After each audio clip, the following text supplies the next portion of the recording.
강민재는 거실 소파에 푹 파묻혀 있었다. 손에는 차가운 맥주캔이 들려 있었고 눈앞의 대형 TV에서는 그가 열혈팬으로 응원하는 프로야구팀의 경기가 한창이었다. 9회 말 스코어는 4대3 한 점 뒤진 상황. 투아웃의 주자는 2루. 역전의 기회가 코앞이었다. 민재는 숨을 죽이고 화면을 뚫어지게 바라봤다. 심장이 쿵쾅거렸다. 제발 한 방만 쳐줘. 그는 혼잣말로 중얼거리며 맥주를 한 모금 들이켰다. 경기가 뜨거워지자 카메라가 관중석으로 향했다.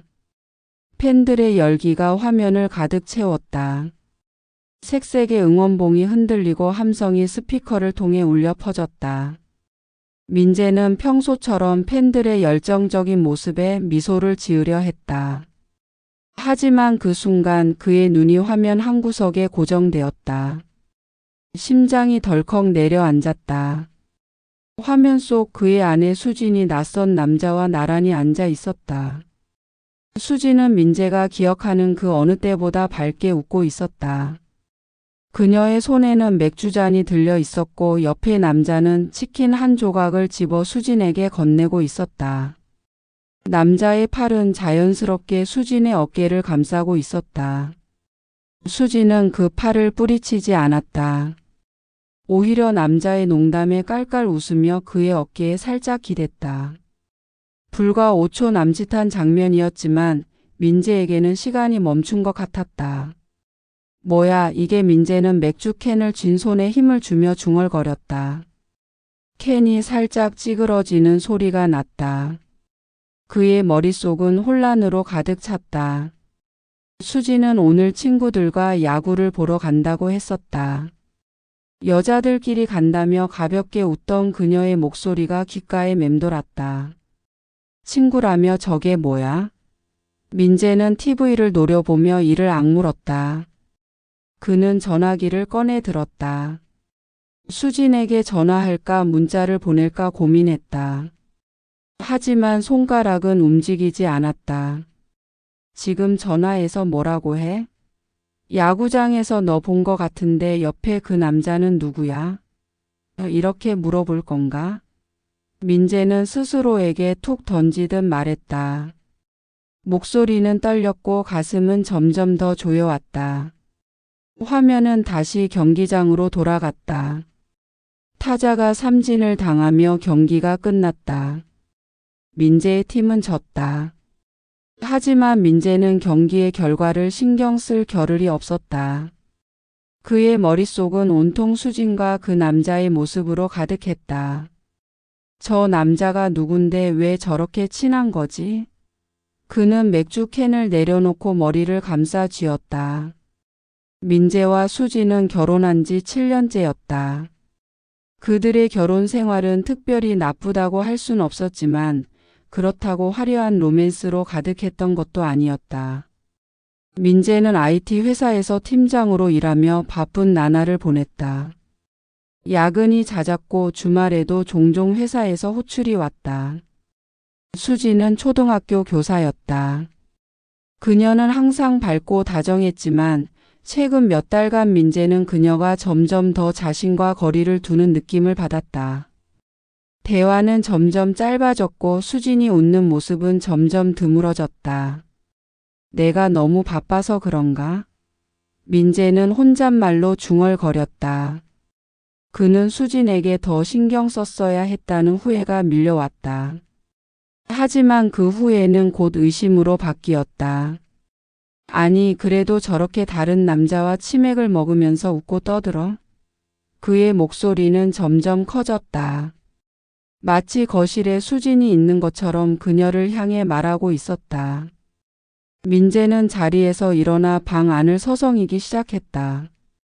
그의 머릿속은 수진의 웃음과 그 남자의 팔로 가득했다. 내가 잘못 본 걸까? 그냥 친구일 수도 있지. 그는 스스로를 설득하려 했지만 마음 한구석에서 자라나는 불안은 점점 더 커졌다. 친구면 저렇게 어깨를 감싸? 저렇게 가까이 붙어서 웃어? 그는 다시 소파에 주저앉아 TV를 껐다. 화면이 꺼지자 거실은 고요해졌다. 하지만 그의 마음은 여전히 요동쳤다. 민재는 수진이 돌아올 때까지 기다리기로 했다. 시계는 밤 10시를 가리키고 있었다. 수진은 보통 야구를 보고 오면 11시쯤 집에 들어왔다. 그는 소파에 앉아 기다리며 마음을 가라앉히려 애썼다. 하지만 시간이 갈수록 초조함은 커져만 갔다. 대체 저 남자는 누구야? 수진이 왜 저한테 말 안 했지? 그는 계속 같은 질문을 되뇌었다. 마침내 현관문이 열리는 소리가 났다. 수진이 들어왔다. 그녀는 가방을 내려놓으며 밝은 목소리로 말했다. 민재야, 나 왔어. 오늘 경기 진짜 아깝게 졌네. 9회 말에 역전할 줄 알았는데. 민재는 소파에서 일어나 수진을 바라봤다. 그녀의 얼굴은 여전히 밝았고 야구장에서의 열기가 아직 남아있는 듯했다. 하지만 민재의 눈에는 그녀의 미소가 낯설게 느껴졌다.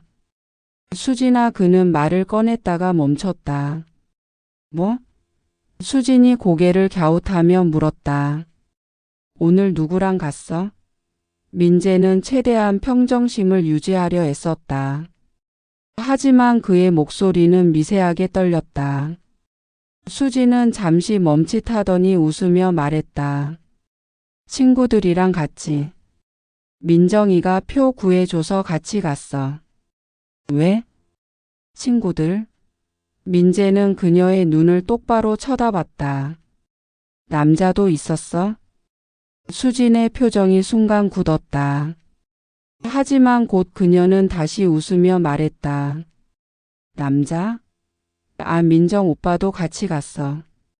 걔가 우리 응원 엄청 열심히 하더라. 그녀는 가볍게 대답하며 주방으로 향했다. 배고프다. 뭐 먹을 거 없어? 민재는 그녀의 뒷모습을 바라보며 이를 악물었다. 민정 오빠라 그는 속으로 되뇌었다. 수진의 대답은 너무 자연스러웠지만 민재의 마음은 더 혼란스러워졌다. 그 남자가 민정 오빠였나? 아니면 수진이 거짓말을 하는 건가? 그는 확신할 수 없었다. 하지만 한 가지는 분명했다. 그의 마음속에서 의심의 씨앗이 자라기 시작했다는 것. 그날 밤 민재는 침대에 누워 잠을 이루지 못했다. 수진은 그의 옆에서 평온하게 잠들어 있었다. 하지만 민재의 머릿속은 온통 그 야구장 장면으로 가득했다. 내가 알아내야 해, 그는 속으로 다짐했다. 진실이 뭔지 꼭 알아내고 말 거야. 그의 눈은 어둠 속에서 빛났다. 그 순간 민재의 결혼 생활은 이미 균열이 가기 시작했다. 강민재는 며칠째 잠을 제대로 이루지 못했다. 그의 눈 밑에는 짙은 다크서클이 자리 잡았고 회사에서도 집중하지 못한 채 멍하니 모니터를 바라보는 시간이 늘었다. 머릿속은 온통 그 야구장 중계 화면으로 가득했다. 아내 수진이 낯선 남자와 치킨을 나누며 웃던 모습, 그 남자의 팔이 수진의 어깨를 감싸던 장면이 끊임없이 재생되었다. 민재는 그날 수진에게 물어본 대답을 곱씹었다. 민정 오빠라는 그녀의 말이 사실인지 아니면 거짓인지 알 수 없었다. 하지만 그의 직감은 계속해서 경고음을 울렸다. 민재는 사무실 책상에 앉아 커피를 홀짝이며 인터넷을 뒤졌다. 배우자 불륜 확인 방법을 검색하며 나온 글들을 훑어보았다. 대부분의 조언은 대화로 풀라거나 증거를 모아라는 내용이었다. 하지만 대화는 이미 시도해봤고 수진의 태연한 대답은 오히려 민재의 의심을 더 키웠다. 증거라 민재는 혼잣말로 중얼거렸다. 내가 직접 할 순 없어. 너무 위험해. 그는 수진의 전화기를 몰래 확인하거나 그녀를 따라다닐 생각은 하지 않았다. 그건 너무 비겁하고 위험했다.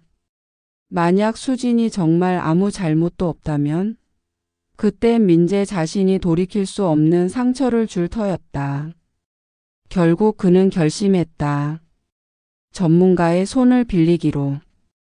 민재는 인터넷에서 찾은 사설 탐정 사무소에 전화했다. 수화기 너머로 들려오는 목소리는 낮고 묵직했다. 박철수 탐정 사무소입니다. 어떤 도움을 드릴까요? 민재는 잠시 망설였다. 전화로 이런 이야기를 꺼내는 게 어색했지만 더는 미룰 수 없었다. 저 제 아내가 바람을 피우는 것 같아서요.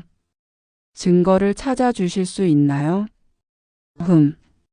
상대방은 잠시 뜸을 들였다. 직접 만나서 이야기하는 게 좋겠군요.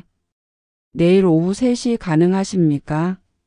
민재는 바로 약속을 잡았다. 다음 날 그는 회사에 반차를 내고 약속된 커피숍으로 향했다.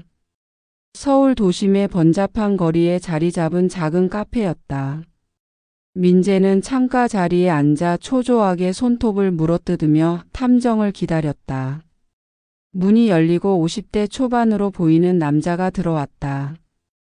회색 재킷에 낡은 모자를 쓴 그는 민재를 한눈에 알아보고 다가왔다. 강민재 씨? 남자가 손을 내밀며 물었다. 민재는 고개를 끄덕이며 악수했다. 박철수입니다. 탐정이지요. 그의 목소리는 전화에서 들은 것처럼 묵직했지만 눈빛은 날카로웠다. 민재는 잠시 그를 관찰했다. 박철수는 키가 크고 마른 체격에 얼굴에는 세월의 흔적이 묻어 있었다. 하지만 그의 태도는 단단하고 자신감이 넘쳤다. 어떤 상황인지 자세히 말씀해 보세요. 박철수가 커피를 한 모금 마시며 말했다. 민재는 숨을 깊이 들이쉬고 이야기를 시작했다. 야구장 중계 화면에서 수진을 본 순간부터 그녀의 대답 그리고 그의 의심까지. 말을 하면서 민재는 자신의 목소리가 떨리는 걸 느꼈다. 박철수는 고개를 끄덕이며 메모를 했다. 그래서 아내분이 바람을 피우는 것 같다고 생각하시는 거군요. 증거는 그 중계 화면이 전부입니까? 네, 그거 말고는 없어요. 하지만 느낌이 느낌이 이상해요. 민재는 말을 잇다가 한숨을 쉬었다. 수진이 최근 좀 달라졌어요. 늦게 들어오는 날이 많고 전화기를 볼 때마다 살짝 웃고 제가 너무 예민한 걸까요? 박철수는 미소를 지으며 고개를 저었다. 예민한 게 아니라 직감이 작동한 겁니다. 인간의 직감은 종종 진실을 알아채죠. 하지만 직감만으론 부족합니다. 증거가 필요해요. 그는 잠시 말을 멈췄다. 강민재 씨 진실을 알면 마음이 더 아플 수도 있습니다. 각오하셨습니까? 민재는 잠시 눈을 감았다. 수진과의 결혼 생활이 주마등처럼 스쳐갔다. 결혼식 날 그녀의 환한 미소 함께 야구를 보며 응원하던 날들, 그리고 최근의 어색한 침묵들. 알고 싶습니다. 민재는 단호하게 말했다. 뭐든지 알아야겠어요. 박철수는 고개를 끄덕였다. 좋습니다. 기본 조사 비용은 선불로 300만 원, 추가 비용은 상황에 따라 달라질 수 있습니다. 아내분의 일정, 자주 가는 장소, 그리고 최근 통화나 메시지 패턴이 있다면 도움이 됩니다. 민재는 수진의 일상 패턴을 떠올리며 알려줬다. 수진은 초등학교 교사예요. 평일엔 보통 7시쯤 집을 나가고 5시나 6시쯤 들어와요. 하지만 요즘은 야근이나 동료들과의 모임 때문에 9시, 10시까지 들어오는 날도 많아요. 그리고 주말엔 야구 보러 간다고 자주 나가요. 야구 팬이시군요. 박철수가 메모를 하며 말했다. 특정 팀을 좋아합니까? 원정 경기도 따라다니나요? 네, 우리 둘 다 야구 팬이에요. 같은 팀을 응원하죠. 원정 경기는 자주는 못 가고 가끔 가요. 저는 회사 때문에 잘 못 따라가지만. 민재는 말을 하다 멈췄다. 수진이 원정 경기를 보러 간다고 했던 날들이 떠올랐다. 그녀는 항상 친구들과 간다고 했지만 구체적으로 누구와 가는지 말하지 않았다. 알겠습니다. 박철수는 메모를 마무리하며 말했다. 조사는 최소 일주일 정도 걸립니다. 아내분의 동선을 따라가고 필요하면 사진이나 영상으로 증거를 확보하죠. 매일 간단한 보고를 드릴 테니 연락 기다리세요. 민재는 고개를 끄덕였다. 부탁드립니다. 그리고 수진한테 절대 들키면 안 됩니다. 걱정 마세요. 이 바닥에서 20년 넘게 일했어요. 들킬 일 없어요. 박철수는 자신감 있는 미소를 지었다. 민재는 그 미소에서 묘한 안도감을 느꼈다. 하지만 동시에 불안도 커졌다. 진실이 드러나면 그의 결혼 생활은 어떻게 될까? 그날 밤 민재는 집에 돌아와 수진을 관찰했다. 그녀는 주방에서 저녁을 준비하며 콧노래를 부르고 있었다. 민재야, 오늘 좀 피곤해 보여. 회사에서 무슨 일 있었어? 수진이 웃으며 물었다. 민재는 그녀의 얼굴을 뚫어지게 바라봤다. 아니, 그냥 좀 바빠서. 그는 애써 평온한 척 대답했다. 하지만 속으로는 그녀의 모든 행동이 의심스러웠다. 저녁 식사 중 수진이 전화기를 꺼내 메시지를 확인하며 살짝 웃는 모습을 보자 민재의 심장은 다시 쿵쾅거렸다. 누구야? 그는 무심코 물었다. 응? 아, 민정이. 내일 학교 행사 때문에 물어본 거야. 수진은 아무렇지 않게 대답하며 전화기를 내려놓았다. 민재는 고개를 끄덕였지만 마음은 무거웠다. 민정이라는 이름이 자꾸만 의심의 중심에 떠올랐다. 며칠 뒤 박철수에게서 첫 보고가 왔다. 아내분 어제 퇴근 후에 동료들과 술자리를 가졌습니다. 남성 1명 포함 총 4명이었어요. 아직 특별한 건 없지만 계속 지켜보겠습니다. 민재는 전화를 끊고 한숨을 내쉬었다. 아직 아무것도 드러나지 않았지만 그의 마음은 점점 더 불안으로 물들어갔다. 수진아, 너 정말로? 그는 혼잣말로 중얼거리며 창밖을 바라봤다. 어두운 밤하늘처럼 그의 마음도 점점 더 깊이 가라앉았다. 강민재는 매일 밤 박철수 탐정의 보고를 기다리는 것이 일상이 되었다. 전화가 울릴 때마다 심장이 쿵쾅거렸고 메시지 알림이 뜨면 손이 떨렸다. 그는 회사에서조차 집중하지 못했다. 동료들이 민재야, 요즘 왜 이렇게 멍해? 라고 물으면 어색하게 웃으며 그냥 좀 피곤해서라고 둘러댔다. 하지만 그의 머릿속은 온통 수진과 그 야구장 중계 화면에서 본 낯선 남자의 모습으로 가득했다. 박철수의 첫 번째 보고는 별다른 증거를 찾지 못했다는 내용이었다. 수진이 동료들과 술자리를 가졌고 그중 남성이 포함되어 있었지만 특별한 행동은 없었다고 했다. 민재는 안도감과 실망감이 뒤섞인 복잡한 기분을 느꼈다. 아직이야, 아직 뭔가 나올 거야. 그는 스스로를 다독이며 기다렸다. 박철수는 약속대로 빠르게 움직였다. 그는 수진의 일상을 세밀하게 추적했다. 그녀의 출퇴근 경로, 자주 들르는 카페, 심지어 주말에 야구 경기를 보러 간다고 나서는 날까지 놓치지 않았다. 민재는 박철수에게 수진의 최근 야구 사랑이 유난히 커졌다는 점을 강조했다. 민재의 말에 박철수는 고개를 끄덕이며 메모를 했다. 원정 경기는 좋은 단서입니다. 팬들 사이에선 꽤 친밀한 분위기가 형성되니까요. 거기서 뭔가 나올 가능성이 높아요. 며칠 뒤 박철수에게서 두 번째 보고가 왔다. 이번엔 목소리가 조금 더 진지했다. 강민재 씨 아내분이 지난 주말 부산 원정 경기에 갔습니다. 혼자가 아니었어요. 민재의 심장이 쿵 내려앉았다. 누구랑요? 그는 목소리가 갈라지는 걸 느끼며 물었다. 남성 한 명과 동행했습니다. 30대 후반으로 보이는 남자 이름은 최연우. 프리랜서 사진 작가로 활동하는 인물입니다. 두 사람은 꽤 가까워 보였어요. 경기 후에 같이 맥주를 마시고 심지어 박철수는 잠시 말을 멈췄다. 심지어요? 민재는 다급하게 재촉했다. 모텔에 같이 들어갔습니다. 사진과 영상으로 증거를 확보했어요.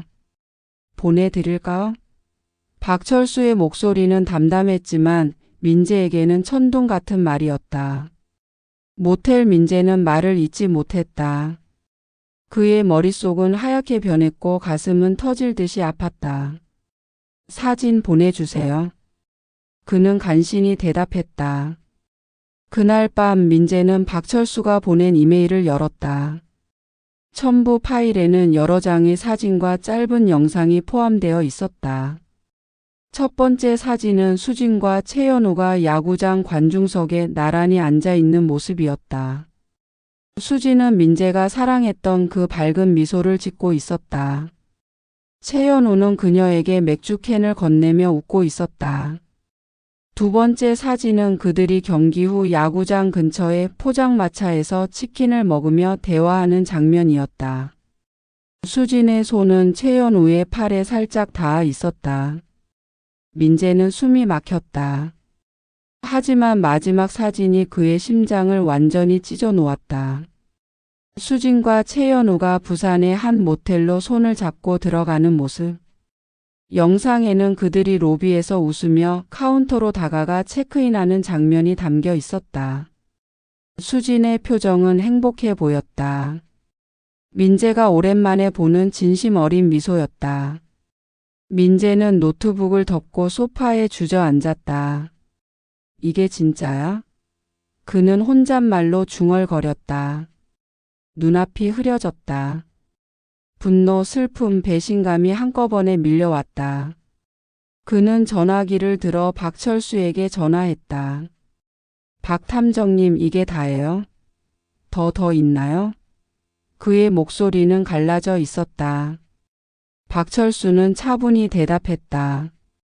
지금까지는 이게 전부입니다. 하지만 더 조사할 수 있습니다. 두 사람이 만난 게 이번이 처음은 아닌 것 같아요. 최연우라는 남자는 아내분과 자주 야구 관련 커뮤니티에서 만난 것으로 보입니다. 원정 경기 동행도 여러 번 있었어요. 원정 경기를 여러 번? 민재는 믿을 수 없었다. 수진이 친구들과 간다며 가볍게 말했던 그 시간들이 모두 최연우와의 만남이었다니. 그럼 이게 계속된 거예요? 내가 모르는 사이에? 그렇게 보입니다. 박철수는 단호하게 말했다. 이 정도면 이혼 소송이나 상간남 소송에 충분한 증거가 됩니다. 더 깊이 파고들까요? 아니면 여기서 멈출까요? 민재는 잠시 침묵했다. 그의 머릿속은 혼란스러웠다. 수진과의 7년 결혼 생활이 눈앞에서 무너져 내리는 기분이었다. 여기서 멈추겠습니다. 그는 결국 말했다. 이걸로 충분해요. 그의 목소리는 떨렸지만 결심은 단단했다. 더 이상의 증거는 필요 없었다. 수진의 배신은 이미 명백했다. 그날 밤 수진이 집에 돌아왔을 때 민재는 평소처럼 행동하려 애썼다. 수진은 주방에서 저녁을 준비하며 평소처럼 말했다. 민재야, 오늘 좀 피곤해 보인다. 괜찮아? 그녀의 목소리는 다정했다. 민재는 그녀를 바라보며 미소를 지으려 했지만 입꼬리가 굳어졌다. 그냥 회사에서 좀 바빠서. 그는 짧게 대답하고 방으로 들어갔다. 방에 혼자 남은 민재는 사진을 다시 열어보았다. 수진의 행복한 얼굴이 그의 가슴을 계속해서 찔렀다. 왜, 수진아, 왜 나한테 이러는 거야?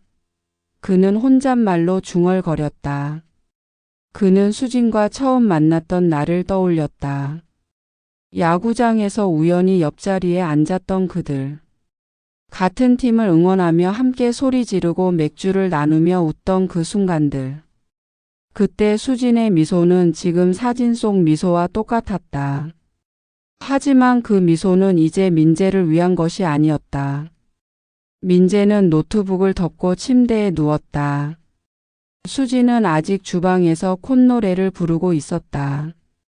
그녀의 평온한 모습은 민재에게 더 큰 고통을 안겼다. 그는 결심했다. 이건 끝이야. 그의 눈에는 눈물이 고였지만 그는 이를 악물었다. 수진과의 결혼 생활은 이미 돌이킬 수 없는 지경에 이르렀다.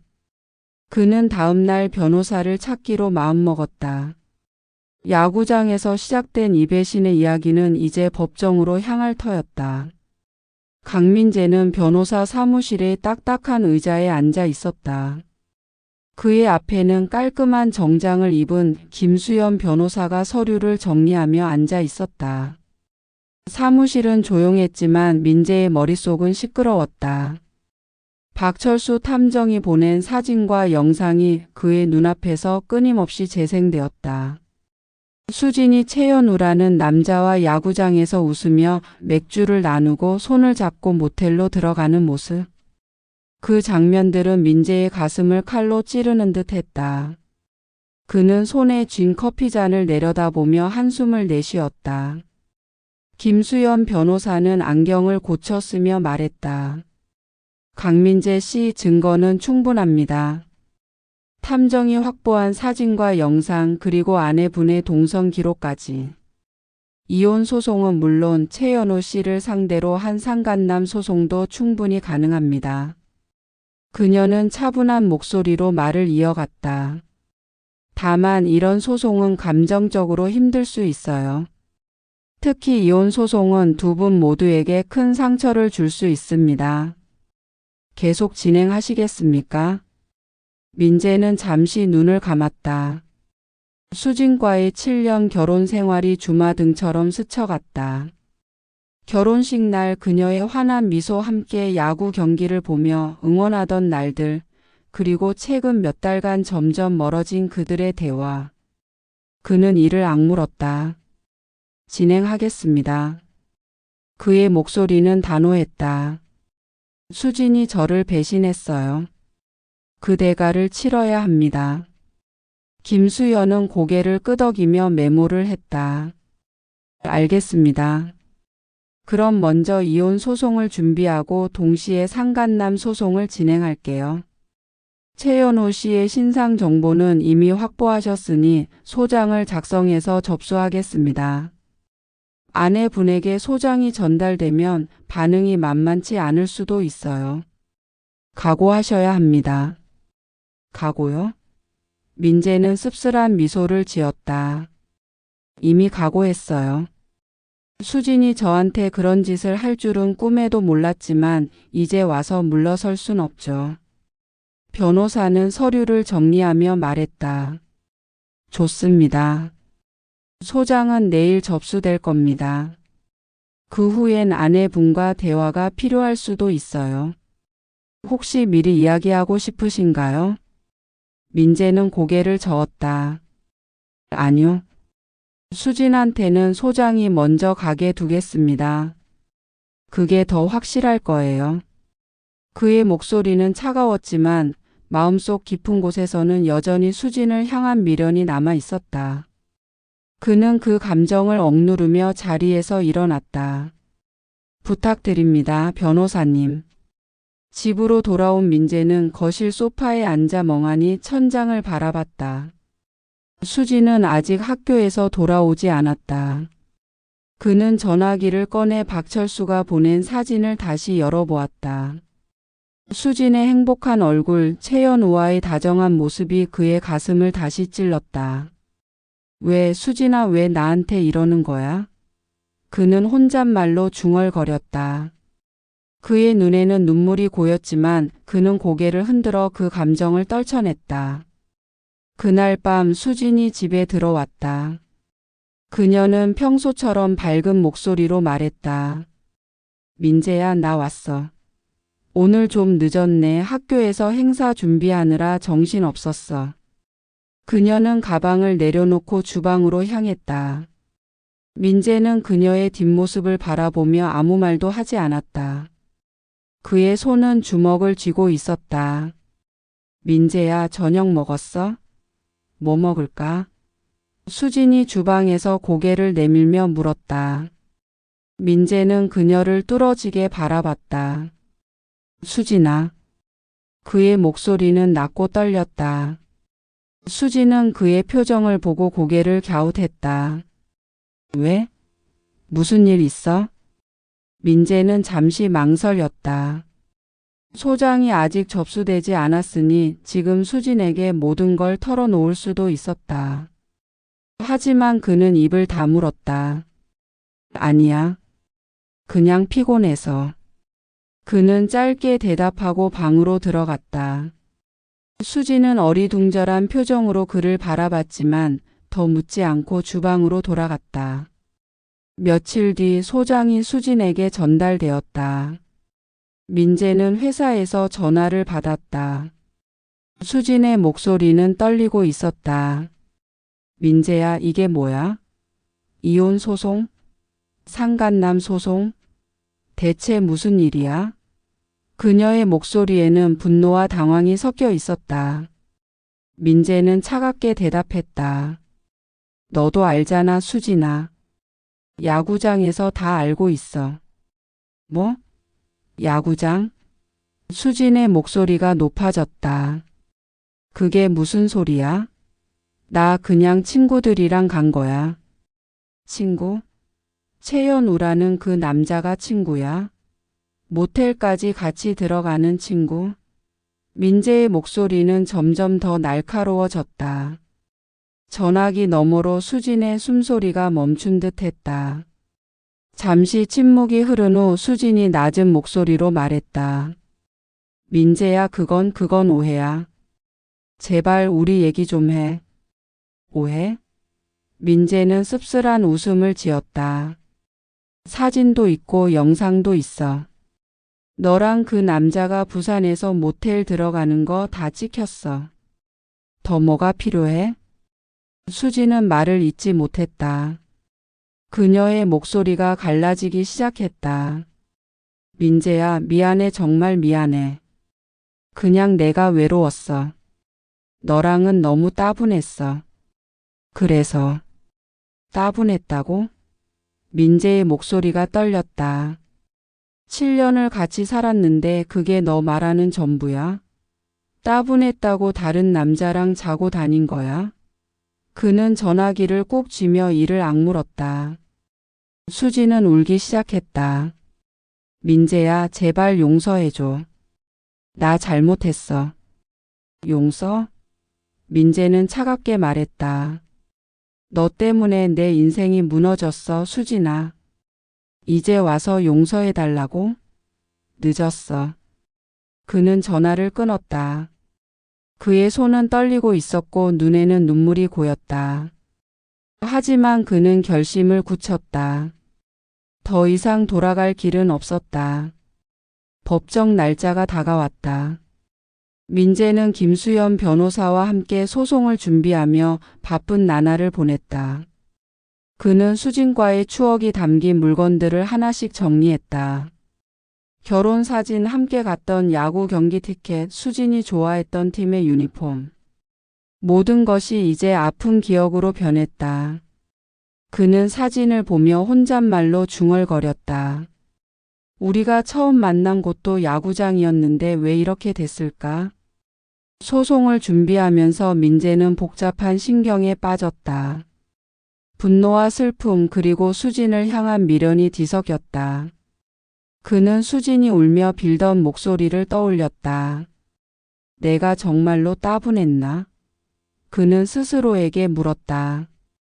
그는 자신의 바쁜 일상에 수진을 소홀히 했던 순간들을 떠올렸다.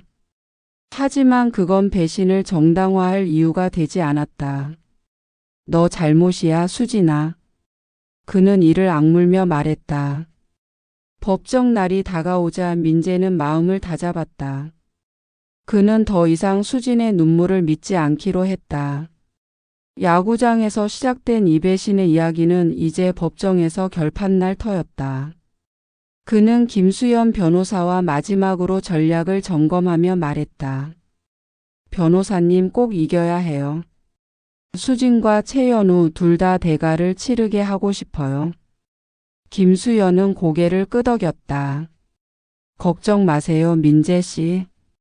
증거는 확실합니다. 우리가 이길 겁니다. 그녀의 단호한 목소리에 민재는 힘을 얻었다. 그는 법정으로 향하는 길을 상상했다. 그곳에서 수진과 최연우를 마주할 생각을 하니 가슴이 다시 조여왔다. 하지만 그는 물러서지 않았다. 그의 결혼 생활은 이미 끝났고 이제 남은 것은 정의를 세우는 일뿐이었다. 법정의 무거운 공기가 강민재의 어깨를 짓눌렀다. 서울가정법원의 작은 재판정 안, 민재는 김수현 변호사 옆에 앉아 손을 꼭 쥐고 있었다. 그의 맞은편에는 수진이 변호사와 함께 앉아 있었다. 그녀의 얼굴은 창백했고 눈은 퉁퉁 부어 있었다. 민재는 그녀를 똑바로 쳐다보지 않으려 애썼다. 옆자리에는 최연우 그 남자가 앉아 있었다. 야구장에서 수진과 치맥을 나누던 그 남자. 민재는 이를 악물었다. 오늘은 이혼 소송과 상간남 소송의 선고 날이었다. 판사가 서류를 넘기며 입을 열었다. 강민재 씨와 이수진 씨의 이혼 소송, 그리고 강민재 씨가 최연우 씨를 상대로 제기한 손해배상 소송에 대한 판결을 선고하겠습니다. 법정 안은 숨소리 하나 들리지 않을 만큼 조용했다. 민재는 심장이 쿵쾅거리는 소리를 느끼며 숨을 죽였다. 본 법원은 원고 강민재 씨의 주장을 받아들여 피고 이수진 씨와의 혼인 관계를 해소하며 피고 최연우 씨에게 원고에 대한 정신적 손해배상으로 5천만 원을 지급할 것을 명합니다. 판사의 목소리는 단호했다. 증거 자료, 특히 피고 이수진 씨와 최연우 씨의 부적절한 관계를 입증하는 사진과 영상은 명백하며 이는 원고의 혼인관계 파탄의 직접적인 원인을 제공했습니다. 민재는 눈을 감았다. 가슴 깊은 곳에서 무언가가 무너지는 동시에 해방되는 느낌이 들었다. 그는 김수현 변호사를 바라보며 작게 고개를 끄덕였다. 고맙습니다, 변호사님. 그의 목소리는 낮았지만 단단했다. 김수현은 미소를 지으며 답했다. 잘 버텨주셨어요, 민재 씨. 이젠 새 출발하시면 됩니다. 수진은 판결이 선고되자 고개를 푹 숙였다. 그녀는 끝까지 민재를 쳐다보지 않았다. 최연우는 굳은 표정으로 법정을 나섰다. 민재는 그들의 뒷모습을 바라보며 아무 말도 하지 않았다. 그의 가슴은 여전히 무거웠지만 적어도 진실이 드러났다는 사실에 작은 안도감을 느꼈다. 법정을 나서며 민재는 하늘을 올려다봤다. 7월의 무더운 공기가 그의 얼굴을 스쳤다. 그는 전화기를 꺼내 박철수 탐정에게 메시지를 보냈다. 박 탐정님, 소송 이겼습니다. 고마웠어요. 박철수는 곧 답장을 보냈다. 잘 끝났군요. 축하합니다. 민재는 전화기를 주머니에 넣고 깊은 숨을 들이쉬었다. 법정 앞 계단에 서서 그는 잠시 멈춰섰다. 이제 수진은 그의 인생에서 완전히 사라졌다. 하지만 그 사실은 여전히 그의 가슴을 아프게 했다. 집으로 돌아온 민재는 소파에 앉아 맥주 캔을 땄다. TV를 켜려다 멈칫했다. 평소라면 야구 경기를 틀었을 시간이었다. 하지만 그는 리모컨을 내려놓았다. 이제 야구는 안 봐야지. 그는 혼잣말로 중얼거렸다. 야구는 그와 수진의 추억으로 가득한 스포츠였다. 함께 응원하며 웃고 떠들던 날들, 그 모든 것이 이제는 고통스러운 기억으로 남았다. 그는 맥주를 한 모금 마시며 창밖을 바라봤다. 새로운 시작이 필요해. 그의 목소리는 단호했지만 어딘가 허전했다. 며칠 뒤 민재는 회사 동료들과의 술자리에서 야구 이야기가 나오자 조용히 자리를 피했다. 민재, 너 야구 안 보냐? 오늘 큰 경기인데. 동료가 놀리듯 말했다. 민재는 미소만 지으며 대답했다. 응, 요즘은 좀 질려서. 다른 취미 찾아볼까 해. 그는 동료들에게는 밝게 말했지만 마음속으로는 야구장을 떠올릴 때마다 수진의 배신이 떠올랐다. 다시는 저를 배신한 그곳에 발 들이지 않을 거야. 그는 속으로 다짐했다. 민재는 새 아파트로 이사했다. 수진과의 추억이 깃든 집을 떠나 새로운 곳에서 새 출발을 시작했다. 그는 책상 위에 놓인 야구공 모양의 장식품을 쓰레기통에 버렸다. 이제 됐어. 그는 혼잣말로 중얼거리며 방을 정리했다. TV에서는 여전히 야구 경기가 흘러나왔지만 그는 채널을 돌렸다. 다큐멘터리가 화면을 채웠다. 그는 소파에 앉아 새 맥주 캔을 땄다. 이제 괜찮아질 거야. 그의 목소리는 작았지만 희망이 담겨 있었다. 민재의 인생에서 야구는 더 이상 존재하지 않았다. 그는 새로운 취미를 찾기 시작했다. 등산, 독서, 그리고 요리. 야구장 대신 산을 오르며 바람을 쐬고 책을 읽으며 마음을 다스렸다. 수진, 너 때문에 잃은 게 많지만 그래도 난 앞으로 나아갈 거야. 그는 산 정상에서 도시를 내려다보며 말했다. 바람이 그의 머리카락을 스쳤다. 그의 얼굴에는 작은 미소가 떠올랐다. 배신의 상처는 깊었지만 그는 천천히 치유되고 있었다.